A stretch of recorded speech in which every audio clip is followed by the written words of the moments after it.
Bismillahirrahmanirrahim. Assalamualaikum warahmatullahi wabarakatuh.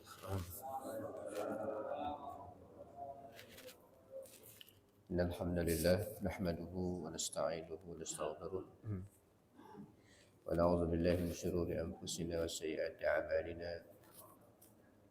May yahdihillahu fala mudilla lahu wa may yudlil fala hadiya lahu. Asyhadu an la ilaha illallah wahdahu la syarika lahu wa asyhadu anna sayyidana wa nabiyyana Muhammadan abduhu wa rasuluh la nabiyya ba'da, amma ba'd. Hadirin hadirat rahimakumullah, alhamdulillah pada subuh hari ini Allah Subhanahu wa taala bangunkan kembali kita setelah kita dimatikan beberapa saat. Mudah-mudahan amalah hidup di hari ini dapat kita manfaatkan sebaik-baiknya buat mendekatkan diri kepada Allah Subhanahu wa taala. Salawat dan salam kita ucapkan buat baginda Rasulullah sallallahu alaihi wasallam. Hadirin hadirat rahimakumullah, pada kesempatan kali ini kita langsung saja memasuki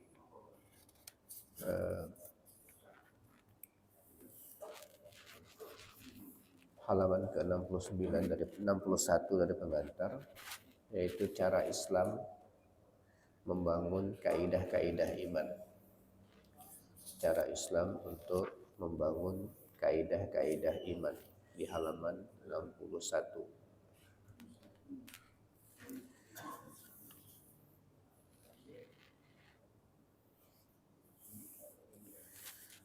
Di halaman 61 itu disebutkan bahwa pokok-pokok akidah imaniyah di dalam Islam adalah dasar-dasar pemikiran ilmiah yang logis. Jadi kalau mau kita pertanggungjawabkan secara ilmiah, maka dia adalah mengandung dasar-dasar pemikiran ilmiah yang logis. Oleh karena itu, pembinaan kaidah-kaidahnya harus bersandar pada logika pemikiran yang lurus dan ilmiah. Nah, disinilah Islam membangun kaidah imaniyahnya. Jadi kaidah iman kita itu betul-betul dibangun di atas kaidah yang sangat diterima oleh akal, oleh hati, dan oleh anggota tubuh secara keseluruhan. Contoh umpamanya, ketika Islam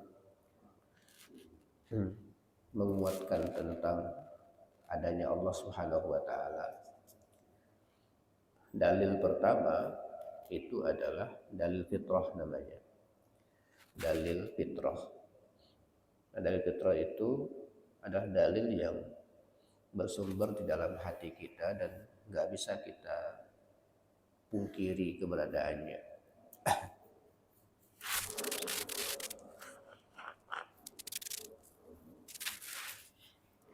Dalil fitrah itu umpamanya kita biasanya fitrah itu akan muncul kalau kondisinya lagi kepepet, ya, kondisi kepepet. Umpamanya kalau lagi dalam Al-Quran disebutkan kalau lagi berada di laut, lagi enak-enaknya di laut gitu, tiba-tiba muncul awan gelap, kemudian angin badai, lalu kapal oleng, ya, kapal oleng. Nah, ketika mulai kondisi agak panik, orang tidak ada yang minta tolongnya ke makhluk biasanya. Ya, semuanya langsung begini. Ya, semuanya langsung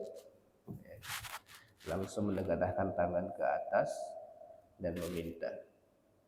Ya, meminta. Itu juga kalau di pesawat. Pesawat itu kata ahli pembaca black box, kotak hitam yang bisa membaca apa kondisi terakhir di pesawat itu, rata-rata kata mereka suara paling kencang itu adalah Allah, Allah, itu kata-kata yang paling kencang itu. Ya, kata Allah, minta tolong. Nah, begitu juga ketika orang terbaring di rumah sakit, kayak tidak ada harapan lain ya, kecuali bukan dokter ya, tetapi ada kekuatan lain yang mereka minta. Akhirnya yang diharapkan adalah ya, Allah Subhanahu wa taala. Nah, itu namanya fitrah namanya. Yang begitu nggak bisa dimungkiri, tapi kadang-kadang tenggelam oleh uh, oleh ya, berbagai macam keyakinan dunia yang merasa bahwa kekuatan teknologi bisa diandalkan, kekuatan keahlian manusia bisa dianggap mungkin. Itu kadang-kadang tenggelam oleh itu. Tapi ketika semuanya itu sudah nggak bisa diharapkan, akhirnya ya mereka kembali ke yang maha kuasa. Nah, kayak begitu dalil-dalil tentang keimanan itu nggak bisa dipungkiri keberadaannya, nggak bisa ditolak. Jadi bahwa keimanan itu dibangun di atas dasar yang sangat ilmiah. Unsur-unsur kaidah imaniyah dalam Al-Quran membimbing kita kepada hakikat yang benar dan logis. Jadi Al-Quran kalau mengajak kita untuk beriman, itu bimbingan Al-Quran sangat-sangat mudah untuk kita terima. Pertama-tama, Islam membebaskan lubuk jiwa dari berbagai akidah yang batil, yang tidak mempunyai dasar pemikiran logis dan ilmiah. Jadi yang pertama-tama yang hendak dihilangkan dalam Islam adalah pemikiran-pemikiran yang salah, yang batil. Makanya kalau kita bersyahadat, yang pertama namanya apa? Yang kita ingin yang kita ucapkan adalah la ilaha. Ya. La ilaha itu artinya menafikan semua ilah yang benar. Ya, menafikan semua ilah yang salah, yang bukan yang benar. Menafikan semua ilah yang salah. Ya, semua ilah disebutkan la itu namanya la nafiyah lil jinsi. La ya, yang menafikan semua jenis. Itu namanya la nafiyah lil jinsi. Ilaha ya, yang menafikan apa? Ilah. Ya, Tuhan-Tuhan yang batil, Tuhan-Tuhan yang ya, yang bukan hak. Itu disebut dengan ilah. Maka dalam Islam yang pertama sebelum isbat, sebelum ditetapkan bahwa kita hanya beriman kepada Allah, dinafikan dulu semua ilah yang salah. La ilaha, baru illallah. Ya, baru illallah. Jadi yang pertama, Islam membebaskan lubuk jiwa dari berbagai macam akidah yang batil, yang tidak mempunyai dasar pemikiran logis dan ilmiah.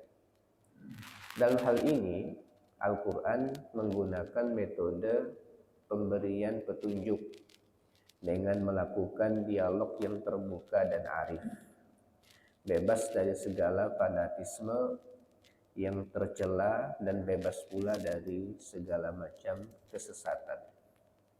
Metode tersebut murni bersandar pada pemuasan yang logis, dapat dicerna oleh akal manusia serta dengan menempuh cara-cara ilmiah. Contoh gini, ketika Islam ingin menetapkan siapa Tuhan yang wajib untuk kita sembah.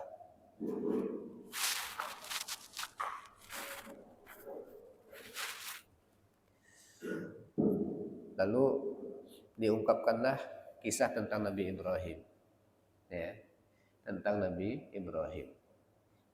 Bahasa ya, beberapa kalangan sebenarnya bukan Ibrahim mencari Tuhannya, bukan. Ibrahim sedang berdialog dengan umatnya saat itu yang menyembah matahari, bulan, bintang itu. Ya. Ibrahim ya, mengatakan ini Tuhanku ketika malam sudah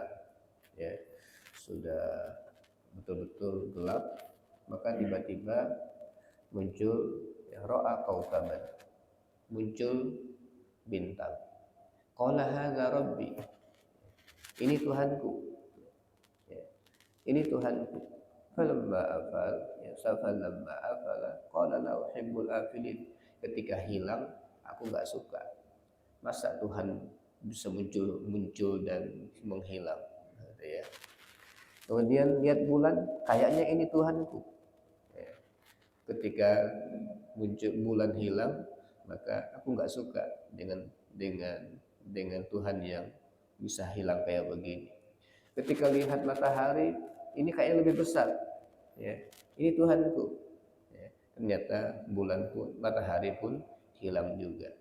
Nah, seperti itu Ibrahim ingin mengatakan bahwa kepada umatnya, sebenarnya kalau kalian sembah kayak begini nggak layak disembah. Ya. Masa dia bisa muncul, bisa tenggelam, kayak begitu.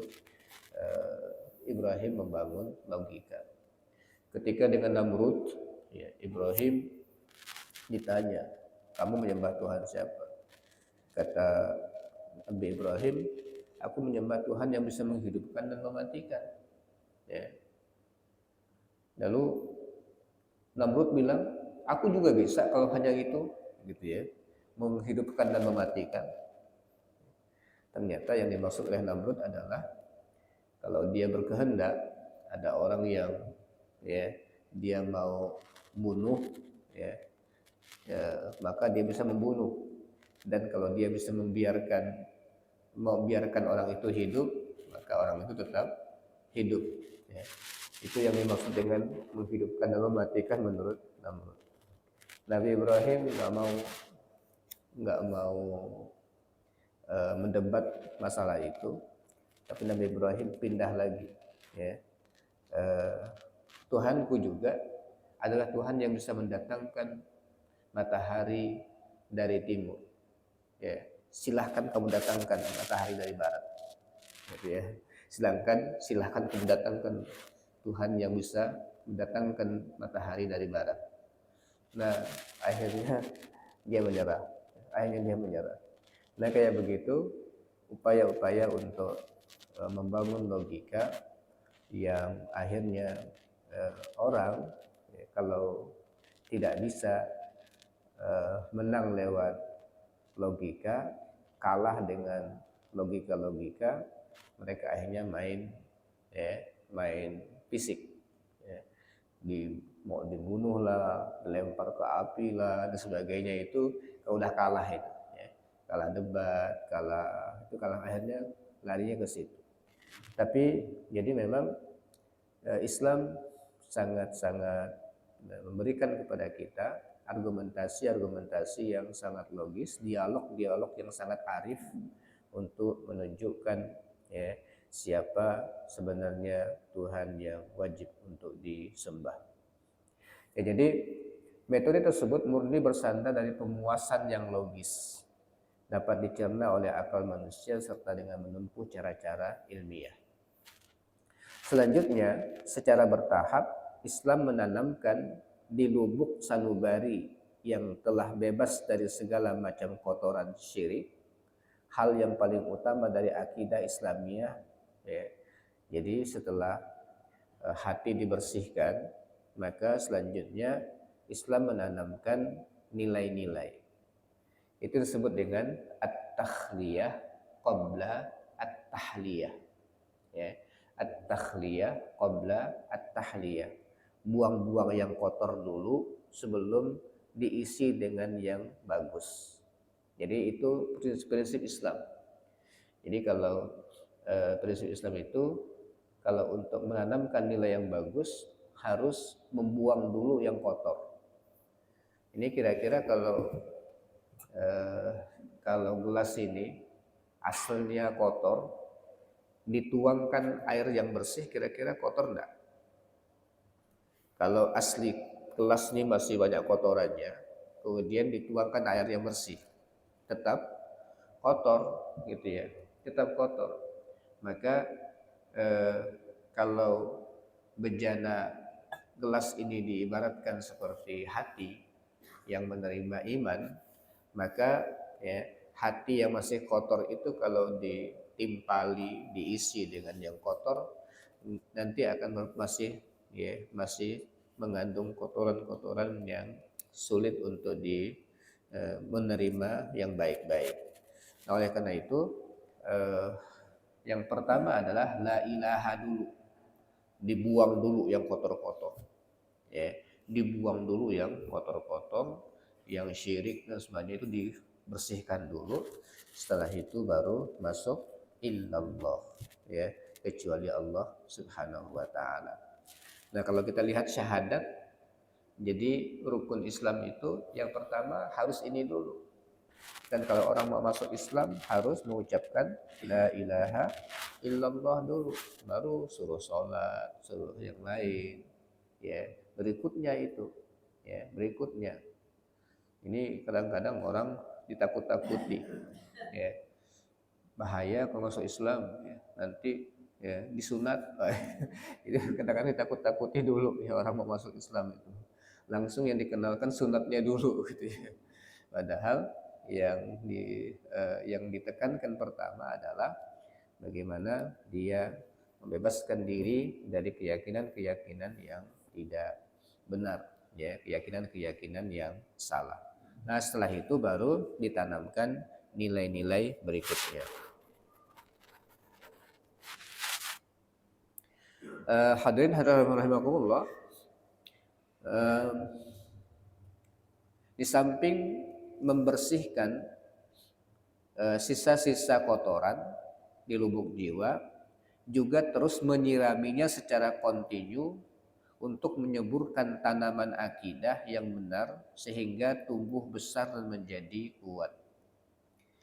Jadi kalau kita mau lihat perumpamaan betapa kuatnya akidah itu, Allah Subhanahu wa taala sebutkan di dalam surah Ibrahim, ya.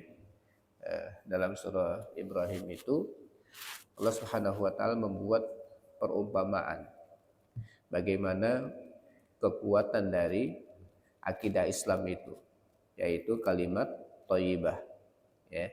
Bagaimana kalimat thayyibah itu digambarkan di dalam Islam. Alam tara kaifa daraballahu masalan kalimatan thayyibatan kasyajaratin thayyibah asluha sabitu wa far'uha bis sama. Kalau mau lihat silakan lihat di ayat 24, ya. Ayat 24 surah Ibrahim, Allah berfirman, alam tara kaifa daraballahu masalan.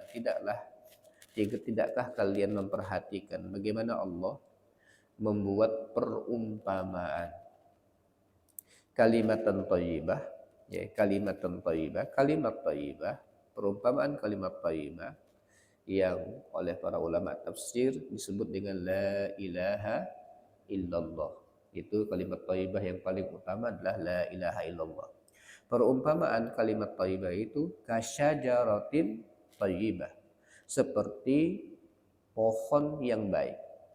Seperti pohon yang baik. Asluha sabitun, asluha sabit, akarnya betul-betul kokoh, ya. akarnya betul-betul kokoh, wa far'uha fis sama, dan cabangnya itu ya menjulang ke langit. Cabangnya menjulang ke langit. Tu'ti ukulaha kullahinin bi'idni rabbiha. Pohon itu memberikan buahnya setiap masa dengan izin Tuhannya. Wa yadribullahu al-amsala lin-nasi la'allahum yatadzakkarun. Dan Allah memberikan perumpamaan buat manusia semoga mereka dapat mengambil pelajaran. Bapak-Ibu sekalian, kalau kita mau lihat ayatnya itu kata demi kata, kita bisa melihat bagaimana kehebatan kalimat thayyibah itu. Yang pertama, Allah menyebut kalimat thayyibah itu seperti pohon yang baik. Pohon yang baik itu seperti apa? Asluha sabit, akarnya itu kokoh. Akarnya kokoh. Nah, jadi kalimat la ilaha illallah itu Bapak Ibu sekalian, kalau sudah masuk ke dalam hati, ya, itu sangat kokoh. Ya, sangat kokoh. Kalau sudah masuk ke dalam hati, itu kokoh sekali kayak pohon itu yang punya akar yang sangat kuat di dalam bumi itu. Itu kayak begitulah kira-kira perumpamaan yang Allah ingin gambarkan. Kokohnya kalimat tauhid itu.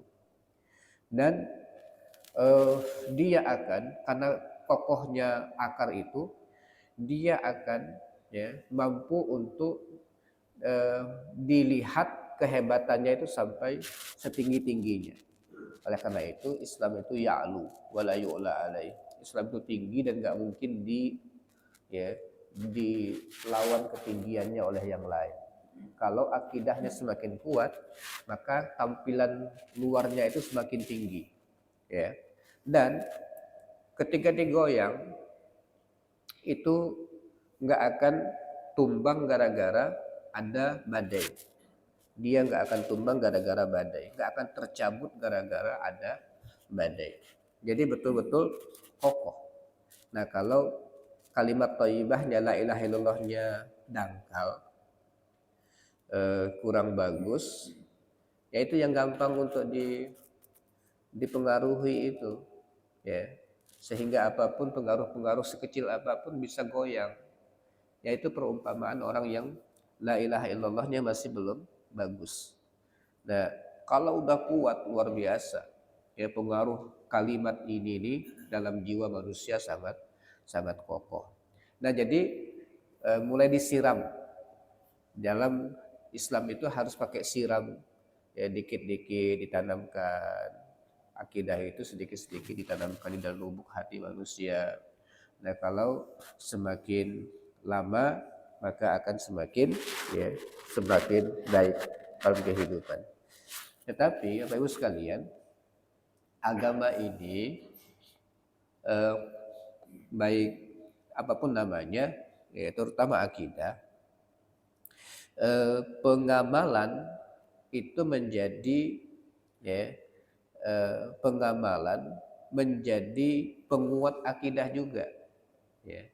Jadi pengamalan itu akan melahirkan pengalaman, ya. Pengamalan akan melahirkan pengalaman. Pengalaman itu yang akan membuat ilmu yang tidak akan mungkin bisa digoyang. Ya, pengalaman itu adalah guru terbaik kata patah kita. Ya, pengalaman adalah guru yang paling baik. Namanya ketika kita mengatakan bahwa Allah itu maha segalanya, bisa melakukan apapun kalau Dia berkehendak. Lalu kita memiliki keyakinan itu. Dalam kejadian tertentu kita minta tolong sama Allah, dan dengan doa yang sangat tulus, lalu betul-betul kita merasakan manfaat itu dan terbukti makin kuat keyakinan kita. Jadi akidah ini tidak akan kuat hanya gara-gara dipelajari di masjid. Belajar ilmu ini adalah jalan pertama, langkah pertama untuk menguatkan iman. Tapi yang paling kuat nanti setelah kita mengamalkannya dan kita merasakannya, itu makin kuat. Jadi eh, ini yang kita pelajari. Bagaimana nanti kita akan belajar dengan beriman kepada Rasul. Bukti keimanan kepada Rasul 1, 2, 3, 4 banyak.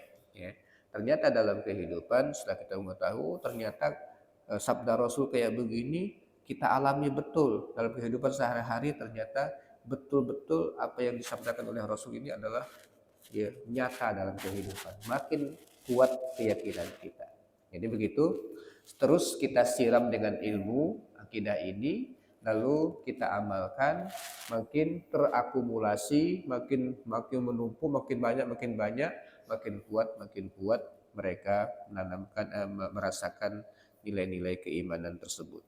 Nah inilah yang disirami ya, selalu di samping membersihkan kotoran itu ya, maka terus ya disirami dengan nilai-nilai akidah secara kontinu. Setelah itu baru lanjut ke diisi terus. Maka Bapak Ibu sekalian, kalau kita melihat tahapannya di Makkah, Nabi itu 13 tahun hampir tidak ada syariat yang turun. Selama 13 tahun itu hampir tidak ada syariat yang turun. Rata-rata yang diturunkan adalah akidah. Ya, rata-rata yang diturunkan adalah masalah akidah. Kalau mau lihat di juz 30. Rata-rata juz 30 itu adalah Makkiyah. Ya, surah-surah yang turun atau sebelum Nabi hijrah. Ya, surah-surah yang turun sebelum Nabi hijrah ke Madinah. Itu lihat surah-surahnya itu rata-rata tentang akidah, ya, tentang akidah. Kapan salat diturunkan wajib 5 waktu? Tahun kedua Hijriyah. Ya, tahun kedua Hijriyah. Zakat tahun kedua Hijriyah. Itu baru diturunkan yang 5 waktunya. Meskipun sebelumnya salat 2 rakaat itu dilakukan oleh Nabi di Mekah, tapi yang 5 waktu itu baru perintahnya setelah Isra dan Mi'raj. Nah itu ya, perintahnya itu kan setelah ya, Isra dan Mi'raj. Nah itu sholat diwajibkan ya. Nanti setelah Isra Mi'raj Nabi hijrah ke Madinah. Jadi sholat bukan di tahun kedua, diwajibkan pada saat Isra dan Mi'raj.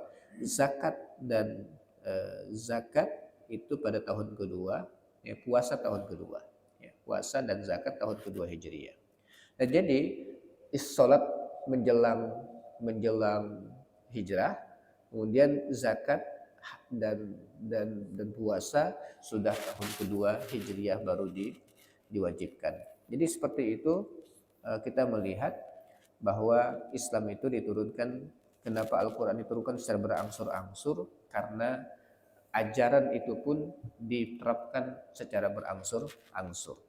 Jadi sehingga betul-betul tumbuh subur kayak kita menanam, ya, kayak kita memelihara sesuatu.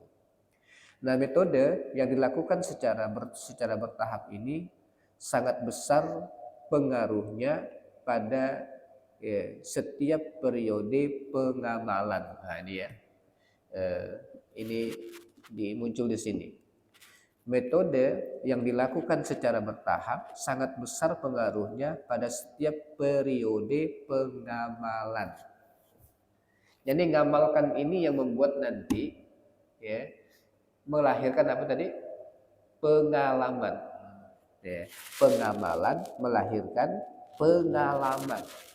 Nah, pengalaman beragama itu melaksanakan perintah yang sudah diturunkan itulah yang nanti akan membuat orang makin kuat. Ya. Kalau belajar mobil pakai teori langsung bisa enggak? Ya, enggak mungkin bisa orang belajar mobil pakai teori.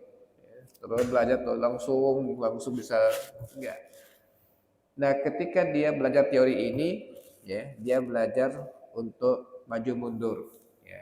Yang pertama tahapannya itu dulu gitu bangunnya. Dia maju sebentar, udah merasakan nyaman ya enak ya. Terus sebelumnya mungkin salah, ada yang salah cara-caranya, diulangi berkali-kali baru terasa lancar. Kayak kayak begitulah. Beragama pun harus bertahap. Ya, beragama juga harus bertahap. Diketahui, yang sudah diketahui diamalkan. Nah, ini akan membuat nanti pengamalan itu akan melahirkan pengalaman, ya, akan melahirkan pengalaman. Nah, makanya metode bertahap ini penting. Metode tersebut selaras dengan prinsip pertumbuhan yang berlaku bagi segala sesuatu di jagat raya. Jadi Islam ini karena dia agama fitrah, maka dia itu tidak akan bertentangan dengan hukum alam secara umum. Jadi kita ini selaras terus dengan hukum yang terjadi di alam. Nggak bisa menantang hukum alam itu, nggak, karena hukum alam itu adalah ciptaan Allah. Nah, hukum alam itu ciptaan Allah. Sehingga kita pun hidup sesuai dengan aturan yang ada di alam ini. Dan semuanya serba sunnatullah. Ini hukum Allah yang ada di alam ini. Inilah yang merupakan sunnatullah yang ditetapkannya pada setiap makhluknya. Ya, jadi kita harus mulai beragama pun harus dengan secara bertahap juga.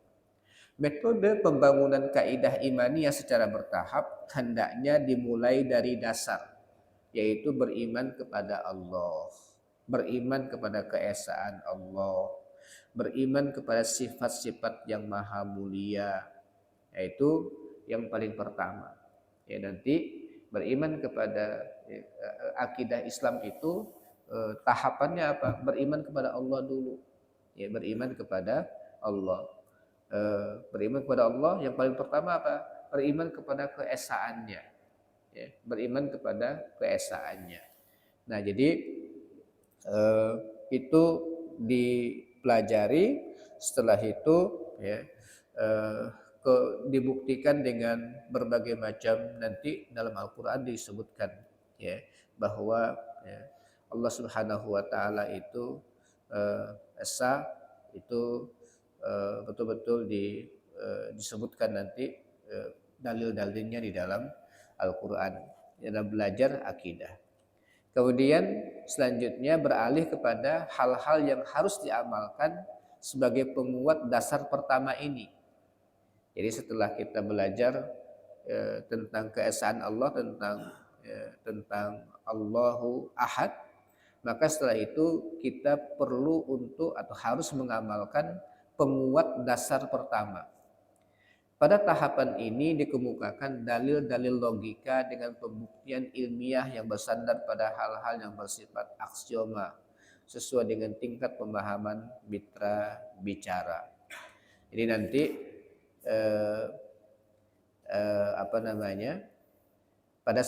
pada saat itu juga nanti cara untuk menunjukkan bahwa Allah itu esa itu sangat sederhana, logika yang dibangun.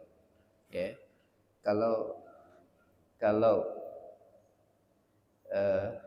ada Tuhan yang menguasai, ada dua Tuhan yang menguasai alam ini, ya, kira-kira perumpamaannya itu sederhana sekali. Perumpamaan dalam Al-Quran itu, kalau ada satu budak dikuasai oleh dua tuan, satu budak dikuasai oleh dua tuan, kira-kira apa rasa kamu? Apa perasaan kamu wahai budak kalau kamu punya dua tuan?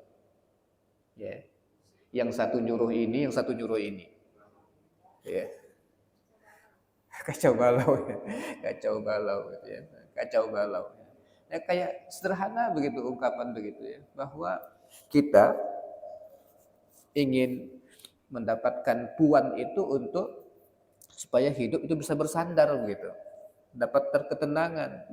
Ini malah ya makin kacau, bukan mendapatkan ketenangan. Jadi itu kayak begitu logika yang dibangun untuk menggambarkan bahwa ketika menyembah Tuhan yang satu itu, maka perintah itu satu, ya, tunggal dari satu sumber yang membuat kita tenang dalam mengamalkannya. Nah, kayak itu gambaran-gambaran yang sangat sederhana untuk ya, orang-orang yang dari segala kalangan bisa menerima ya, tentang keesaan Allah Subhanahu wa taala. Nah, jadi secara bertahap kemudian di nanti ya, akan dikit kalau kita baca Al-Qur'an sangat banyak sekali informasi-informasi tentang dialog-dialog yang sederhana yang dibangun untuk mematahkan orang-orang yang menyekutukan Allah Subhanahu wa taala. Ya. Sesudah itu dilanjutkan dengan metode dengan porsi yang berimbang antara perolehan pahala atau siksa bagi para hambanya. Dengan kata lain, mengiming-imingi mereka dengan pahala dan menakut-nakuti dengan dosa baik untuk masa sekarang maupun masa yang akan datang. Artinya kalau mereka tidak menyembah Allah yang esa, maka ya, mereka akan ya, dimasukkan ke dalam neraka. Kalau mereka menyembah Allah Subhanahu wa taala, mereka akan mendapatkan surga Allah Subhanahu wa taala. Nah, itu nanti secara bertahap mematahkan logika yang salah. Kemudian setelah itu barang siapa yang sudah kalah, nggak bisa menangkan mereka sebenarnya nggak bisa untuk memenangkan logika mereka. Sebenarnya mereka logika mereka lemah, lalu nggak mau nerima juga. Hati-hati nanti, ya hati-hati, ya hati-hati. Nanti ada balasan di akhirat, nah, kayak begitu, ya. Jadi mau mempertahankan itu apa dasarnya mempertahankan? Nah, itu dari situ, ya. Kamu mau ngotot mempertahankan apa yang kalian yakini hari ini, apa dasarnya? Kalau nggak ada dasar kemudian nggak mau juga beriman, kenapa nggak mau beriman? Apa alasannya? Nah, gitu ya. Jadi umpamanya dalam surah Al-Baqarah itu ya, Qul in kuntum fi raibim mimma nazzalna ala abdina fa'tu bi suratin min mislih wad'u syuhada'akum min dunillah in kuntum shadiqin fa in lam taf'alu wa lan taf'alu fattaqun nar allati waquduha an-nas wal hijarah wa iddat lil kafirin. Katakan, jika kalian ragu dengan Al-Quran yang kami turunkan kepada hamba-hamba kami, yaitu Muhammad. Kalau kalian ragu, ini Quran turun kepada Nabi Muhammad. Fa'tu bisuratin min mislih. Silahkan kamu, ya, datangkan satu surah saja seperti Quran. Allah nggak nentukan surah apa. Ya. Kalau satu surah kan berarti yang paling pendek surah apa? Ya, surah Al-Kautsar, ya, surah Al-Kautsar. Nah, kalau Allah nggak nentukan, silakan datangkan seperti surah Al-Baqarah. Nggak harus Al-Baqarah, kayak Al-Kautsar aja. Tantangan itu terbuka sampai akhir zaman, bukan tantangan pada zaman Nabi Muhammad. Tapi sampai hari ini tidak ada yang mampu untuk, ya, tidak ada yang mampu untuk menandinginya. Nah, kata Allah, fa'in lam taf'alu, jika kalian nggak bisa melakukannya, walan taf'alu, dan nggak mungkin kalian melakukannya. Bayangkan ya, ayat itu, fa'in lam taf'alu, jika kalian nggak bisa melakukannya, walan taf'alu, dan nggak mungkin melakukannya. Fattakunna, takutlah dengan api neraka. Apalagi alasan untuk tidak beriman, mengimaninya apalagi? Ya, apalagi dasarnya? Nah, biasa kan kalau udah begitu nanti gimana kata orang, paling gitu kan? Gimana kata orang, nanti keluarga ngomong apa? Ya, kan paling gitu aja tuh nanti nggak nerima udah bukan lagi alasan-alasan yang ilmiah sudah. Ya. Nanti kalau begini kan begini ya gitu, takutnya begitu aja itu. Ya, sudah nggak bisa pakai alasan lagi sudah. Nah, jadi itu tahapan kedua. Ya, yang pertama bangun logika yang kuat bahwa Islam itu benar. Ya, Islam itu benar, beriman pada Allah sampai kepada kitabullah sebagainya itu dibangun kekuatannya. Dan memang kokoh sekali begitu, kuat sekali. bangunannya itu, cara Allah mengajak kita untuk meyakinkan kita secara pribadi dan orang lain itu kokoh sekali, nggak bisa dibantah, ya, nggak bisa dibantah. Nah kalau juga nggak nerima, apa alasannya? Takutlah kalian kepada api neraka. Dalam kaidah imaniyah, iman terhadap wahdaniyatullah, tentang wahdaniyatullah, keesaan Allah Subhanahu wa taala dan kesempurnaan sifat-sifat Allah menempati posisi utama. Jadi tentang wahdaniyah, tentang keesaan Allah. Itu yang paling pertama. Jadi kalau kita belajar tentang akidah, ya tentang wahdaniyah, ya, tentang keesaan Allah, itu yang paling pertama yang harus kita pelajari.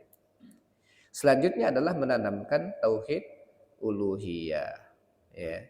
Selanjutnya menanamkan tauhid uluhiyah. Tauhid uluhiyah itu artinya tauhid ubudiyah. Tauhid ubudiyah. Tauhid ubudiyah itu tauhid penyembahan, menyembah. Kalau Allah yang menciptakan segala sesuatu, kira-kira kalian nyembah siapa? Ya. Kalau yang menciptakan segala sesuatu ini adalah Allah. Setelah kita mampu membangun logika itu dan menguatkan itu, kira-kira yang kalian sembah siapa? Ya. Kalau menyembah selain Allah tak nyambung. Ya, tak nyambung. Contoh gini. Kalau di dunia, ilustrasi saja sebagai ilustrasi. Kita sudah menjatuhkan diri, ya, memilih untuk bekerja di sebuah, ya, di sebuah instansi perkantoran dan sebagainya, sebuah tempat. Lalu kita disebutkan di situ, kenapa kita memilih di sini? Karena di sini akan ada pekerjaan yang bisa untuk, ya, untuk menghidupi saya. Kebutuhan-kebutuhan akan tercukupi. Dan perusahaan, ya, secara umum sudah memberikan, ya, haknya kepada kita dengan sebaik-baiknya, tapi, ya, ada syaratnya. Ya, kamu tidak boleh melakukan loyalitas ganda. Nah, kayak gitu ya, nggak boleh melakukan loyalitas ganda. Ya, kalau sudah bekerja di sini selama perjanjian jam 7.30 sampai jam 4 sore atau jam 5 sore, kamu nggak boleh tempat lain. Umpamanya perjanjian kayak begitu. Ada kayak begitu kan? Umpamanya. Lalu kira-kira kalau dia taat, lebih taat kepada yang lain dibandingkan dengan tempat dia dikasih sesuatu ini, kira-kira masuk akal nggak kira-kira? Ya. Secara akal saja nggak diterima, ya, nggak diterima. Ya. Secara akal nggak diterima. Dia mau menaati pihak lain, padahal yang ngasih dia segala sesuatu itu di perusahaan itu, gitu, nggak diterima. Dia harus menaati. Nah, jadi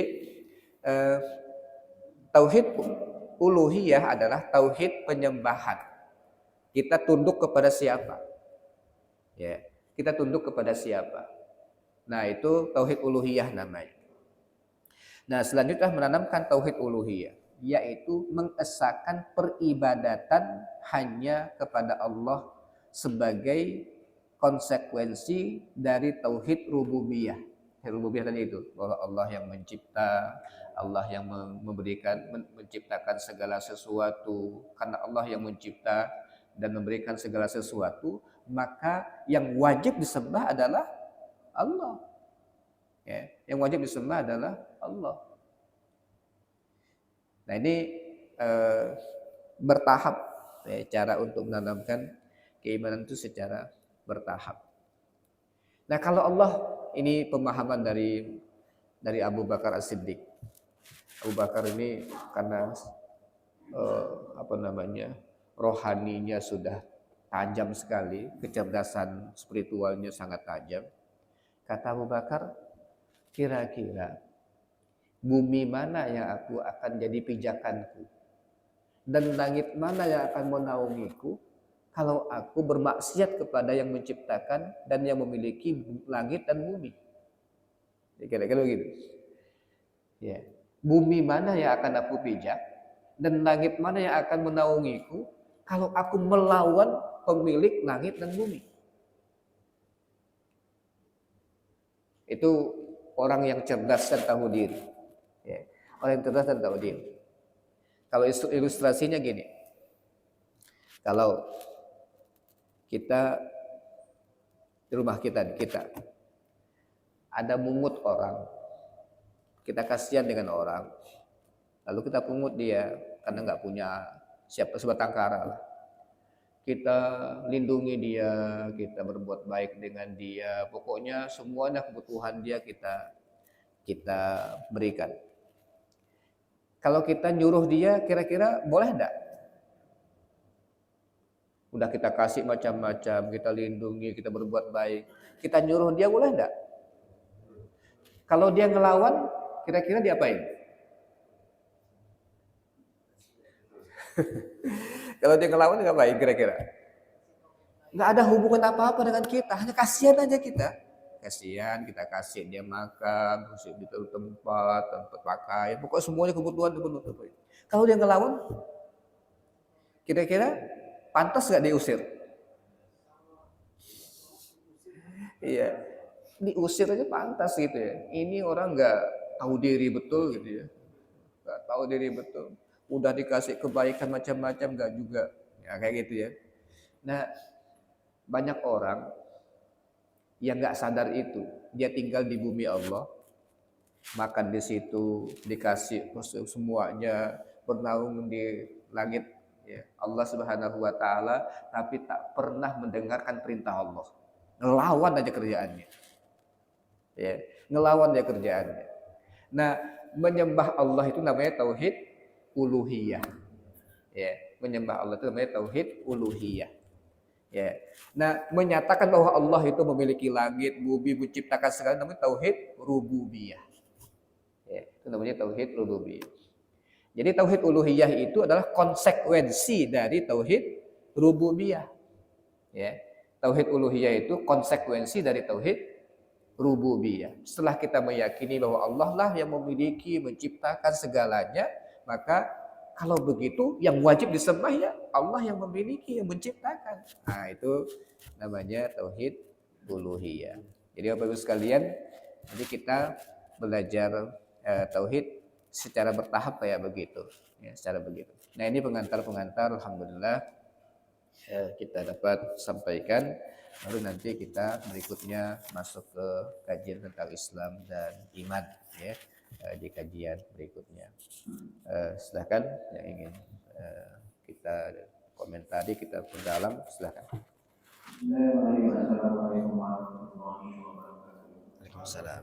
Di sini kami coba mengenai istilah Ustaz. Fitnah itu bermakna sucian jiwa atau hati. Di sini saat dia dikatakan manusia sejak lahir dalam keadaan suci. Artinya manusia tidak mempunyai dosa. Misalnya kan dosa. Bagaimana pandangan Al-Quran tentang fitrah manusia? Yang pertama, pertanyaan pertama, bagaimana pandangan Al-Quran tentang fitrah manusia? Pertanyaan kedua, mengapa agama Islam harus sesuai dengan fitrah manusia? Pertanyaan kedua, saya ulang kembali, mengapa agama Islam harus sesuai dengan fitrah manusia? Nah, ini ada pertanyaan ketiga, apa hubungan fitrah dengan akidah Islam? Saya ulangi pertanyaan ketiga, apa hubungan fitrah dengan akidah Islam? Mohon tausiahnya Ustaz, yang kami ada sehat dan perjuangan Salam. Itu pertanyaannya satu semester jawabannya. Ya. Yang pertama, memang fitrah itu dasar dari penciptaan manusia. Kata-kata fitrah kan artinya faktor itu menciptakan. Jadi Allah menciptakan manusia dengan hukum-hukum yang sudah ditetapkan. Ya, hukumnya seluruh makhluk itu sama, satu ininya, satu undang-undang, satu aturan. Nah, dalam Islam ajaran Islam adalah bahwa setiap manusia itu lahir dalam keadaan fitrah. Kullu mauludin yuladu alal fitrah. Setiap manusia yang lahir dilahirkan dalam keadaan fitrah. Fitrah itu adalah kesiapan untuk menerima Islam. Ya, kesiapan untuk menerima Islam. Jadi sudah ada chipnya gitu ya di dalam diri, di hati itu sudah disiapkan untuk menerima Islam. Ya. Makanya dalam Islam perintah itu fitrah itu yang harus dijaga. Fitratullahi allati fataran nasa 'alaiha, kata Allah, jagalah fitrah. Ya, yang Allah sudah ciptakan manusia dengan fitrah itu. Jadi kalau manusia tetap dalam keadaan fitrah, itu pasti akan menerima Islam. Ya, tetapi kadang-kadang fitrah ini terganggu atau dirusak oleh ya, kadang-kadang orang tua yang tidak Islam, ya, kemudian oleh lingkungan yang merusak, itu yang kadang-kadang membuat mereka tidak siap untuk menerima Islam, untuk mengamalkan Islam. Tetapi secara umum ya, kalau terjaga fitrah manusia itu pasti dia akan ikut Islam, karena Islam itulah yang akan mendukung semua kegiatan sesuai dengan fitrahnya manusia. Sehingga muncul kedua ya, kenapa Islam itu harus sesuai dengan fitrah. Karena kalau nggak sesuai dengan fitrah itu namanya melawan kodrat bahasanya. Ya. Melawan kodrat, melawan hukum dunia, alam. Itu kayak fitrah gini lah. Kalau malam itu kalau sudah ngantuk, tidak mau dipaksakan tidur, itu Allah sudah tetapkan bahwa malam itu untuk istirahat, siang untuk usaha, katakan begitu ya. Ya, itu fitrah itu. Nah, Islam agama itu selalu mengikuti itu. Ya, berikan setiap tubuh haknya masing-masing. Nah, itu fitrah. Ya. Ketika dilawan pasti akan ya, rusak itu. Ya, pasti akan rusak. Nah, itu kayak agama semua fitrah. Jangan kalian minum khamar umpamanya. Kenapa? Badan nggak nerima itu sebenarnya. Kalian paksakan masukkan sesuatu yang tidak benar ke dalam tubuh, rusak juga tubuh. Kayak gitu. Jadi semuanya sesuai dengan fitrah yang ditentukan atau kadar yang ditentukan oleh Allah Subhanahu wa taala. Jadi dengan mengikuti fitrah itu, maka hidup menjadi sesuai dengan bahasa orang sekarang back to nature gitu ya, kembali ke alam. Itu sebenarnya fitrah itu. Ya, kembali sesuai dengan hukum ya kodrati, hukum-hukum yang ada di alam ini. Ya, itu karena Allah yang menciptakan alam ini semuanya. Nah, jadi itu yang dimaksud dengan fitrah. Allah. Silakan. Sudah. Ya.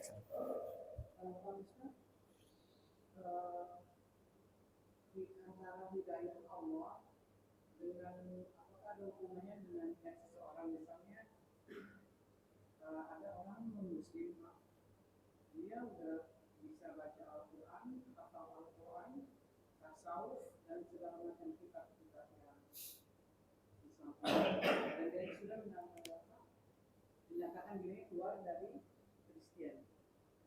Kristen ya.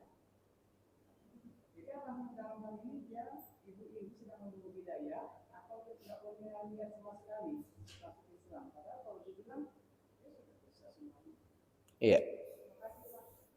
Kasih. Memahami hidayah ini harus agak komprehensif ya, agak lengkap. Baru kita paham tentang hidayah yang sebenarnya. Hidayah itu ada beberapa tingkatan. Ya, ada beberapa tingkatan hidayah. Yang paling pertama adalah hidayah namanya ghariziyah. Ghariziyah itu kayak insting lah Bu. Insting. Kalau kita lapar, ya itu hanya sinyal saja. Itu hidayah namanya. Lapar itu hidayah Bu. Ya, ada petunjuk. Kalau saya lapar, ya berarti saya harus makan, gitu ya. Ini itu namanya hidayah sebenarnya. Tapi hidayah yang oleh Allah titipkan langsung ke kita secara otomatis. Kalau tubuh ini perlu minuman, langsung ada kiriman ya, dari Allah ya, secara otomatis rasa haus. Berarti tubuh ini perlu cairan sebenarnya, ya, perlu cairan. Maka kita suruh minum. Mata kok berat sekali? Ini berarti tubuh berarti perlu istirahat. Ya, disuruh oleh Allah untuk tidur. Itu hidayah sebenarnya, tapi petunjuk langsung dalam ciri-ciri yang ada di sekitar kita. Namanya ghariziyah. Hidayah yang kedua namanya hidayah itu dilalah wal bayan wal irsyad. Hidayah petunjuk, Bu, yaitu Al-Quran, kitab suci secara umum, setiap zaman itu, setiap umat itu namanya dilalah namanya. Kalau kamu mau selamat, lakukan ini, ya lakukan ini, ya lakukan ini. Petunjuk itu namanya hidayat dilalah. Nah, Nabi atau kita ini secara umum, manusia secara umum bisa ngasih orang petunjuk itu sampai di sini aja. Ngajarkan Al-Quran mengatakan begini, ikuti. Nah, itu kalau mau selamat ikuti sampai menunjukkan orang bahwa ini bagus, ini tidak bagus. Lewat apa? Ada kitab Al-Quran dan sebagainya. Nah, itu masuk ketiga namanya hidayah itu ya at-taufik, yaitu hidayah taufik dan kemudahan atau persetujuan Allah mau ngasih enggak hidayah ke manusia. Nah, sampai ke situ sudah tidak ada intervensi manusia. Maka Nabi Muhammad pun tidak bisa untuk mengislamkan pamannya yang paling dia cintai, yaitu Abu Thalib. Ya, Abu Thalib. Nah, di situ sudah bahwa hidayah itu milik Allah, ya situ maksudnya. Ya, persetujuan Allah mau ngasih yang mana itu sudah hidayah itu taufik. Kita berperannya di hidayah dilalah, nunjukkan orang begini-begini. Nah, kalau orang ingin mendapatkan hidayah taufik, harus dia belajar petunjuknya dulu. Maka tadi itu dia belajar Al-Quran, dia belajar apa. Kalau juga dia belajar dan nggak dapat juga, itu ya memang Allah Subhanahu Wa Taala belum berikan izin untuknya mendapatkan hidayah, ya, hidayah taufik itu. Nah, ada apa? Allahu a'lam. Kita nggak bisa tahu tentang hal itu, ya. Tapi biasanya pasti ada sesuatu pada dirinya. Ya, iya. Sama-sama Ibu. Baik, sudah jam 6 ya. Kita tutup akhir kajian kita pada subuh hari ini. Mudah-mudahan apa yang kita pelajari bermanfaat buat kita sekalian dan bisa yang kita pelajari ini bisa kita amalkan untuk mendapatkan pengalaman dalam kita beragama. Allahu a'lam bishawab. Assalamualaikum warahmatullahi wabarakatuh.